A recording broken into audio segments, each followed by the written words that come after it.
આસમો યોજના હોય, પાણી પુરવઠાની યોજના હોય, આ તમામ યોજનાઓનો છડે છોક આ લોકોએ ઉલ્લંઘન કર્યું છે.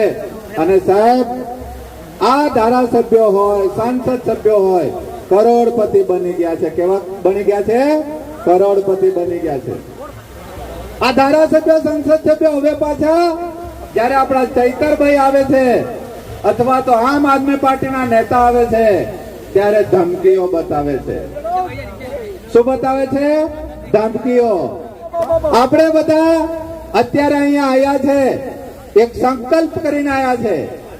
આપણો સંકલ્પ એ છે કે આ ગુજરાતમાં બદલાવ લાવવા માટે આવ્યા છે. શા માટે આવ્યા છે? બોલો તો, શા માટે આવ્યા છે?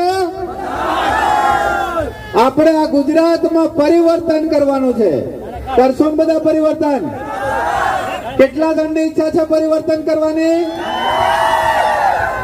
આ ગુજરાતમાં પરિવર્તન એટલા માટે કરવાનું છે, આ ગુજરાતમાં સાહેબ જીએસટી લાયા, ભાજપ વાળા આયા, અને એના કારણે આપણને મોંઘવારીનો માર મળી રહ્યો છે. સાથે સાથે આ દાહોદ જિલ્લામાં રોજગાર મળતો નથી. આજે નોકરીઓ વાળાને પણ ફાફા પડે છે. 11 મહિનાની નોકરી એ લોકોએ કરી દીધી છે. જ્યારે પણ 11 મહિના પૂરા થાય એટલે પાછા એ લોકોને ભીખ માંગવા જવું પડે છે. કોની પાસે ભીખ માંગવા જવું પડે છે? ધારાસભ્ય, સંસદ સભ્યો પાસે.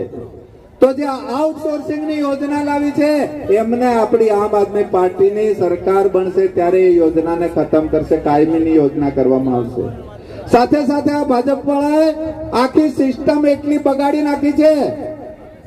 તમે તાલુકામાં જાઓ, જિલ્લામાં જાઓ, જ્યાં જાઓ ત્યાં ટકાવારી ચાલે છે. ચાલે કે નથી ચાલતી? કેટલા જણ માને છે ટકાવારી ચાલે છે? હાથ કરો. બધા જ માને છે સાહેબ. આ દાહોદ જિલ્લામાં ટકાવારી ફૂલ ચાલે છે ને એનો હું સાક્ષી છું. આપણા એક પણ કામ ટકાવારી વગર થતા નથી. આપણું એક પણ કાગળ આગળ હાલતું નથી. જે પણ માટે જઈએ, દાખલો કઢાડવા જઈએ સાહેબ, એમાં પણ ટકાવારી હોય છે. આ ટકાવારીને નાબૂદ કરવા માટે અહીંયા 2 સાવજ આવેલા છે.